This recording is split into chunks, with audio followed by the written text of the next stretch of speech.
Thank you very much, Chair. And I have to say, dear, oh dear, what's got into the Minister for Housing?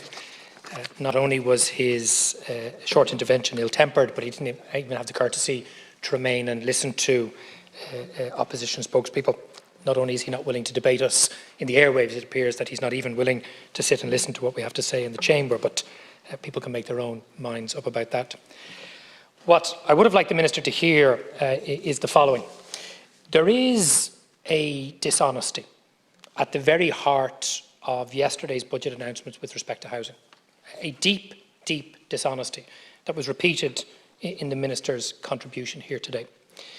You can talk all you want about 300,000 houses over 10 years or 20 billion euros of expenditure from now till 2025, but what most people want to know is how much extra money is actually going to be invested next year in the direct delivery of social and genuinely affordable homes.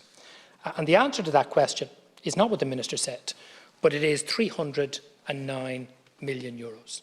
The total extra capital spent in yesterday's budget in the housing vote for the Department of Housing in the direct delivery of social and genuinely affordable homes to rent or buy is 300 million. Now, that is one of the lowest increases in direct capital spent that we have seen in the last 5 years, and because it's so low, it means the actual number of social and genuinely affordable homes that will be delivered next year is far, far less than the Minister claimed in his housing plan some weeks ago. Firstly, on social housing, the budget book makes clear that there will only be 9,200 real social homes built and bought by local authorities and approved housing bodies delivered next year. That is 1,000 less than was promised by Fine Gael in the original version of the National Development Plan. They promised 10,300. It has now reduced to 9,200. And the Minister's claim in the budget book to be spending an extra 400 to 500 million on social housing simply isn't true. And when we get the parliamentary questions back from the department, we will be able to prove that. And yet on the other side, when you add up the housing assistance payment, the rental accommodation scheme and long-term leasing, we're going to have 3 times the number of social housing tenancies, short-term, insecure and incredibly expensive for the taxpayer. Interestingly, that's exactly the same ratio, 2 to 1, as was contained in Rebuilding Ireland. Nothing has changed now that Darragh O'Brien is in control. Let's look at affordable housing. Fianna Fáil didn't introduce cost rental. In fact, Alan Kelly introduced it in his social housing strategy 2014, and then Fine Gael supported in the last government.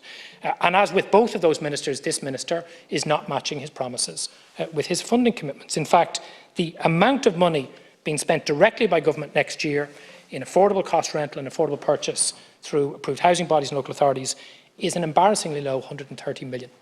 That will deliver 1,250 genuine affordable homes.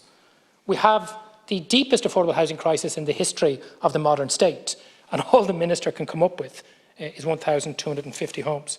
Compare that to the enormous handouts to private developers. Help to Buy, 175 million, Shared Equity Loan, 119 million, Croí Connor, 50 million, and the Infrastructure Housing Activation Fund, 32 million. 3 times the expenditure to give private developers top-ups on unaffordable homes compared to money given directly to local authorities to deliver genuine affordable homes. And that's why the affordable housing crisis will get worse under Darragh O'Brien and Fianna Fáil, not better. And what about renters? There is not a single measure in this budget for renters. Nobody asked Darragh O'Brien what he did last week or what he's going to do next week.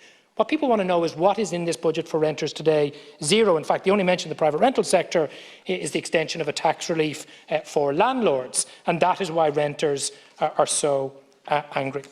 Another key measures, the zoned land tax won't be introduced for 3 years. It's 3% lower than, albeit the currently inefficient vacant sites levy, and way lower than the actual cost of land value inflation. It's a joke. It's not just a damp squib or a lame duck. It is an absolute farce. The Minister has also cut estate regeneration funding by 23 million. Some of the worst public housing in the state will get less funding for regeneration thanks to Darragh O'Brien next year than this year. And the 20 million increase for the mica and pyrite defect scheme is an insult to those families. What's even worse is nothing for the families living with Celtic Tiger defects. So I have to say, if Alan Kelly was bad and Simon Coveney was worse and Owen Murphy was even worse, Darragh O'Brien is proving to be the most dishonest and disastrous housing minister in the history of the state. And that's why I'll stand over my contention that yesterday's budget was the worst housing budget since 2016.